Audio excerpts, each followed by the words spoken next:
Morning class. Today I am going to discuss a new topic, Indian economy on the eve of independence. So इस chapter में हम क्या cover करेंगे? Indian economy की position क्या थी इंडिपेंडेंस के टाइम पे? ठीक है, हमें पता है इंडियन इकोनॉमी की क्या है, दो पोजीशंस की बात कर रहे हैं हमने, जैसे फॉरेन ट्रेड में भी हमने थोड़ा सा उसमें ओवरव्यू में देखा था, at the time of independence और आफ्टर इंडिपेंडेंस. सो जब इंडिपेंडेंस से पहले की बात करते हैं इंडियन इकोनॉमी में कौन सा रूल था हमारा? ब्रिटिश रूल था. कौन सा रूल था class? British rule. British rule को हम कौन सा कहते हैं? Colonial period. कॉलोनियल पीरियड में बेसिकली हमारे यहाँ पे कौन सा रूल चल रहा था? British rule. डेट मीन्स हमारी कंट्री को कौन एक्सप्लॉइट कर रहा था? ब्रिटिशर कर रहे थे. सबसे पहले उन्होंने क्या किया था? हमारा एग्रीकल्चर सेक्टर को डिस्ट्रॉय किया था. डिस्ट्रॉय या एक्सप्लॉट आप कैसे कर सकते हैं? उन्होंने किया था जमींदारी सिस्टम इस्टेब्लिश करके. जमींदारी सिस्टम कैसे इस्टेब्लिश किया था? ब्रिटिशर ने एक जमींदार इंडियंस को जमींदार कुछ इंडियंस को जमींदार सेलेक्ट कर दिया था. वो क्या करते थे?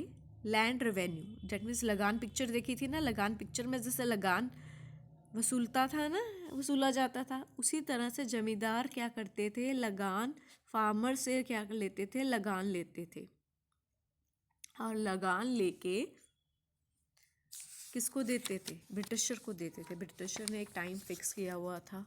अगर उस टाइम पीरियड में अगर वो फार्मर से लैंड ले लेते थे लगान और ब्रिटिशर को दे देते थे, तो वो स्टिल जमींदार रहते थे. अगर नहीं रहते थे तो उन्हें जमींदारी से हटा दिया जाता था और जमींदारों को जो बेनिफिट ब्रिटिशर के थ्रू मिलना होता था वो नहीं मिलता था. ठीक है.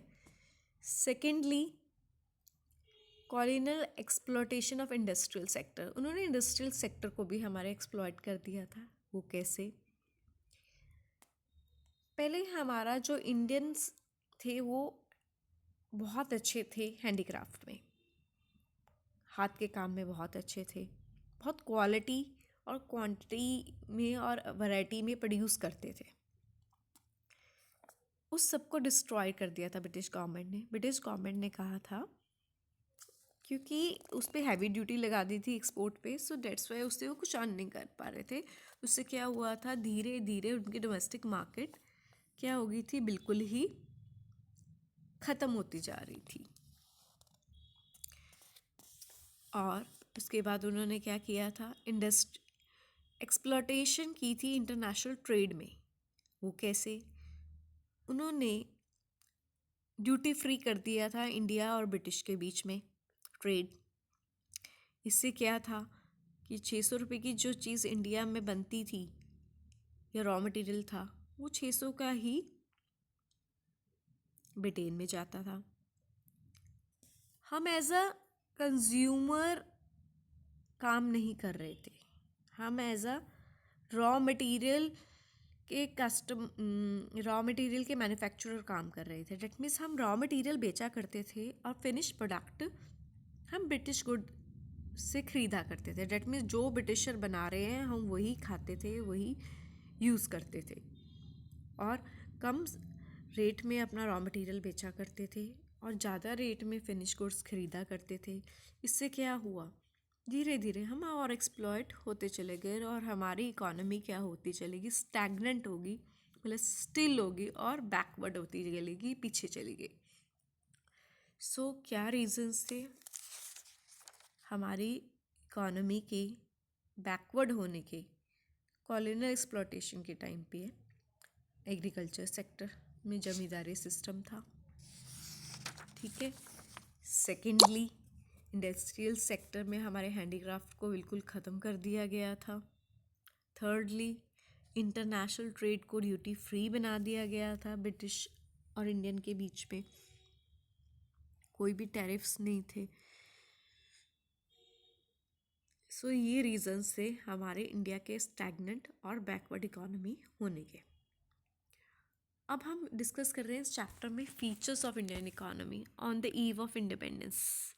डेट मीन्स जब इंडिपेंडेंस के पहले हमारी इकॉनमी कैसी थी और कैसी हो गई थी।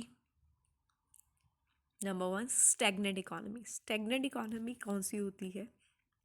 जिसमें कोई ग्रोथ नहीं होती और इनकम क्या होती है? बहुत ही लेस होती है।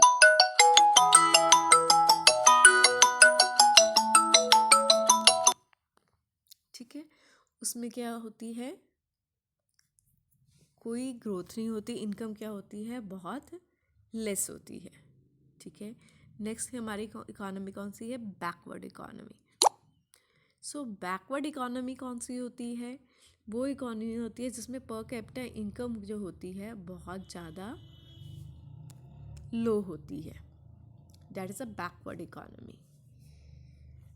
ठीक है, नेक्स्ट है third, agriculture backwardness. Agriculture backwardness क्या होती है? डेट मीन्स हमारे पास हमारे देश कौन सा है? कृषि प्रधान देश है। उस टाइम पे कृषि प्रधान देश था, बट हमारे पास टेक्नोलॉजी नहीं थी, इरिगेशन फैसिलिटी नहीं थी, तो इसीलिए हम इवन सेल्फ रिलायंट भी सेटिस्फाई नहीं हो पाते थे खाने को लेके। इसलिए हमारी जो थी कंट्री एग्रीकल्चरली टाइप में बैकवर्ड थी। Next, industrial backwardness. Industrial backwardness में भी क्या है? हमारे पास टेक्नोलॉजी थी नहीं जिससे हम अपनी इंडस्ट्रीज़ को डेवलप कर सके, और मशीन्स, टेक्नोलॉजी नहीं तो मतलब कि मशीन्स नहीं। हमारी स्मॉल स्केल इंडस्ट्रीज़ भी एकदम से रूंड हो चुकी थी उस समय, और हम सिर्फ रॉ मटेरियल भेजा करते थे और फिनिश गुड के लिए इंपोर्ट किया करते थे ब्रिटेन से। सो इस सब में हम क्या थे? इंडस्ट्रियली बहुत ज़्यादा बैकवर्ड हो चुके थे।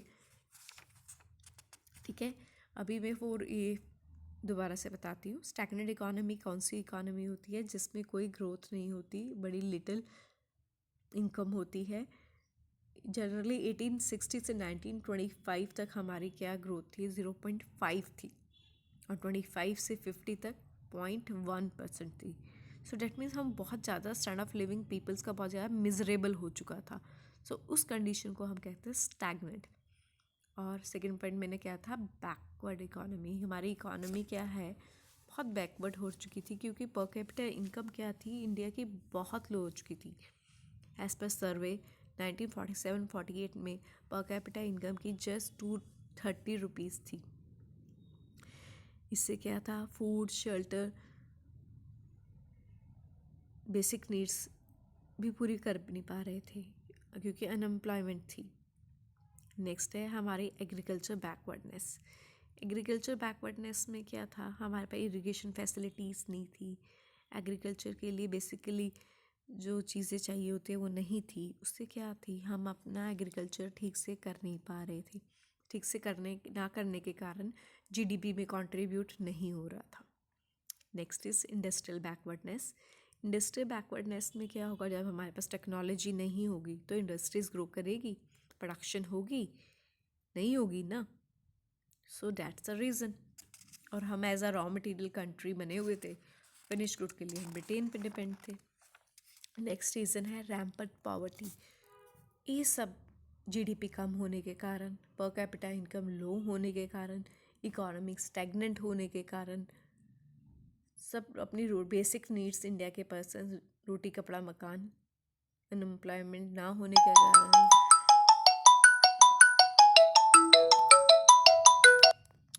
ये सब चीज़ें होने के कारण